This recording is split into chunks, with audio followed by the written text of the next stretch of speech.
Here with head Demon baseball coach Bobby Barbier. The Demons, a very big week coming up, at least a very big midweek game in terms of exposure. The Demons will host preseason number 1 LSU Wednesday night, 6:04 first pitch on ESPN+.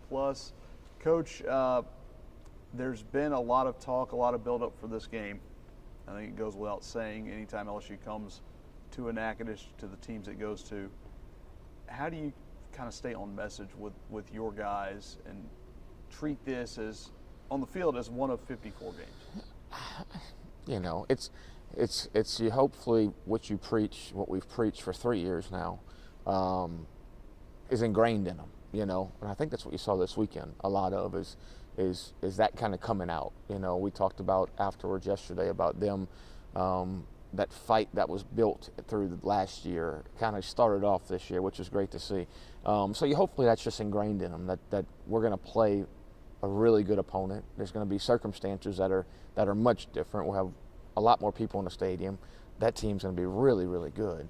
But the way we play the game and the way we talk about toughness is competing and having energy all regardless of circumstance. So whether it's a really good team or a really poor team, or there's 2 people there or 3,000 people there. You know, so it's just a matter of really having that competitive mindset, and it's going to be a great day. We don't want to downplay it, man. It's a good thing, good for our town. It's good for our fans. You know, it's good. It'd be good to get those guys here. You know, it's going to be great. But we also want to understand that it's a baseball game, that we just got to go out and compete. I think competing is, and you kind of touched on it, is what this team did for 29 innings. We went out there, 29 innings down in Houston, and I think even though none of our knuckles have gotten back to the color after being a white knuckle kind of weekend, but as you mentioned, this is a veteran team, and that I think really showed up in this weekend series. Yeah, I mean, you know, just so proud. I mean, the first 2 games were right there, obviously get walked off in both of them.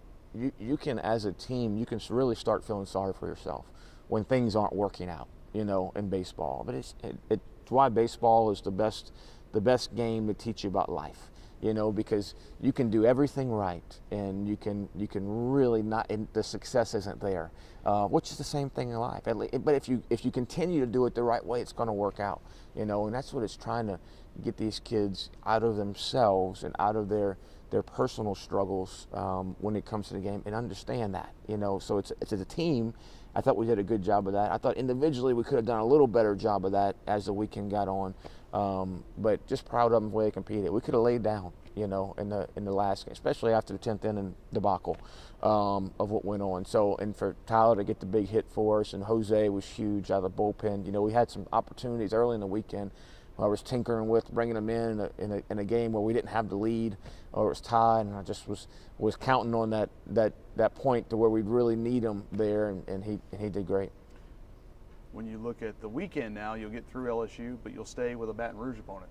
You'll go to Southern, and I think early season, a lot of times everybody says, you know, pitchers are probably a little ahead of hitters, or is it vice versa? I don't remember which way it is, but certainly your 3 starters this past weekend, you stuck with the same rotation you had for the second half of last year, and those guys, again, the veteran presences really showed up against what was a very good offensive team. You held them down pretty much all weekend. Yeah, I mean, I thought we really commanded the strike zone. I thought all 3 starters, and I thought all relievers. You know, it's just so refreshing to see guys come out without the big eyes, you know, on the mound. And that's what you get when you got guys who have done it before. You know, I mean, to have guys come out and compete, whether they have success or not, but compete in the strike zone and make pitches, you know. And I thought we did that throughout obviously the 3 starters who were tremendous, but even the guys that came out of the bullpen. We got a few guys that didn't get a chance to pitch that we'll probably see, you know, at some point this week, you know, versus LSU, that I think will do the same thing, you know. And if we just execute pitches, there's so many factors on whether you have success or not. But if you just worry about executing the pitch, you're going to have success in the long run. I thought they did that this weekend. You do have Southern coming in, and that's a chance to get your first weekend at home. You opened on the road for the first time since 2015, and you talked about it last week, but there's something also nice about playing at home on the weekend. No doubt. You sleep in your own bed, you know. It's more comfortable. You know, the bounces, you know, you got people cheering for you, which I thought our fans on the road were unbelievable. I think we had one of the ticket takers for Houston was so impressed with how well we traveled, and credit, obviously a lot of parents were there. We got a big alumni base in Houston, which it was great to see them all out there, guys feeding us meals and stuff like that. So it was really neat to have that on the road, but it's also good to be home, in front of the people that, these fans haven't seen us in a while. We've had a lot of things go on since the last time they've seen us, and I think that's going to be neat to come out and to help egg us on, a little bit with the Tigers coming in. You guys, you mentioned those alumni, and I know that's something you probably want to thank those guys. It was great to see some of your old teammates, some guys who really kind of laid the foundation and were part of a really good run through the last decade and a half that I know you want to say thank you to. Yeah, that's what we're built on, and that's what, to have a guy like Zach Sanchez and Eric DeBlanc and Colin Bear, and those guys willing to give back, it can't underestimate how much money that saves us, to go to, and it's good food too, it was delicious, you ate some of it, but it's just those guys to feed our team, those meals, and it's a way for our team to engage with them, to see what guys, to talk to them about business or talk to them about whatever they're into nowadays, and it helps them see, hey, when I'm 35 or 45 or 55 and I have the opportunity and I'm blessed enough to be able to do something like this, that hopefully they'll do it.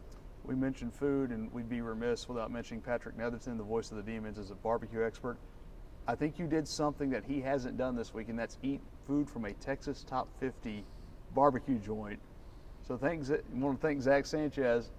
Something that doesn't happen often. You beat Patrick to a food spot. Yeah, it's I don't think that's ever happened before. So, but yeah, and that food was tremendous. Probably the best I've ever had. I kind of see why he searches out these places now, because that was really good food. All right, thanks, Coach. Thank you.